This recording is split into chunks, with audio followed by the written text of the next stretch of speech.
আগে কখনো এই রেসিপিটা ট্রাই করেছেন? চলুন দেখে নেওয়া যাক আজকের রেসিপিটা।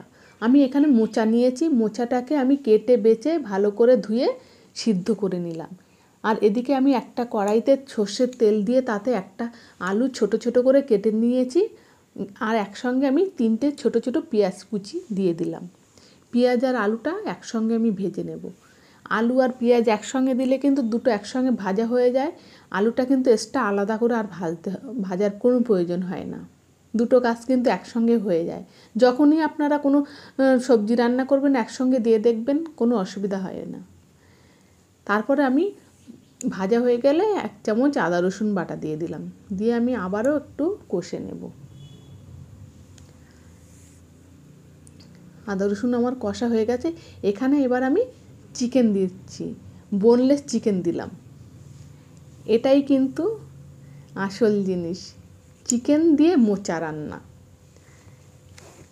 আগে আপনারা কখনো খেয়েছেন কি না জানি না, এটা একবার ট্রাই করে দেখবেন, এটা খুবই ভালো লাগে।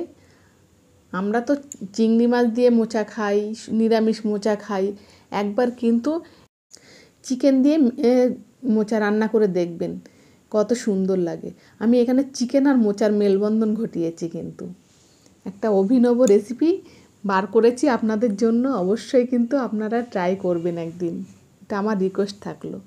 তারপর মশলা টশলা দেওয়া হয়ে গেছে আমার, আমি লিখে দিয়েছি, বলার সময় পাইনি। এবার কিন্তু দেখে নেবেন আপনারা। এখানে কিন্তু আমি লো ফ্লেমে চিকেনটা আমি ঢাকা দিয়ে রেখেছিলাম। চিকেনের জল বার হয়েছিল, সেই জলে কিন্তু মাংসটা সিদ্ধ হয়ে গেছে।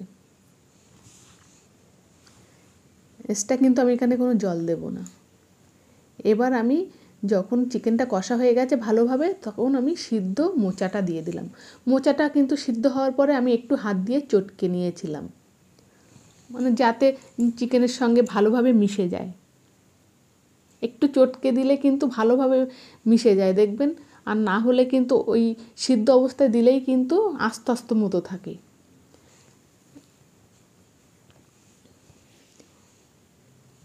এবার ভালো করে আমি কষে নেব মোচাটাকে, ঢাকা দিয়ে দিয়ে কষে নেব।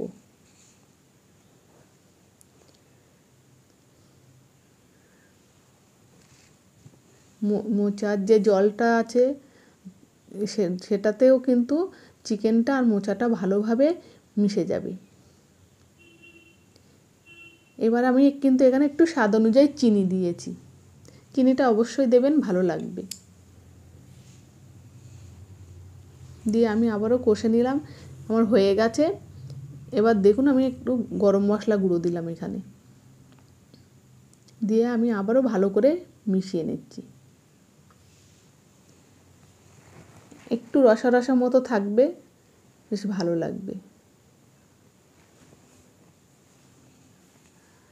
অবশ্যই কিন্তু আপনারা বাড়িতে একদিন ট্রাই করে দেখবেন। হ্যাঁ, রেসিপিটা ভালো লাগলে লাইক, শেয়ার আর কমেন্ট অবশ্যই করবেন। আর একদম নতুন একটি রেসিপি অবশ্যই ট্রাই করবেন, কিন্তু এটা আমার রিকোয়েস্ট থাকলো। অনেক কিছু তো দেখিয়েছি, হ্যাঁ এটাও দেখালাম, কিন্তু এটা আমি বারবার রিকোয়েস্ট করেছি, এটা অবশ্যই ট্রাই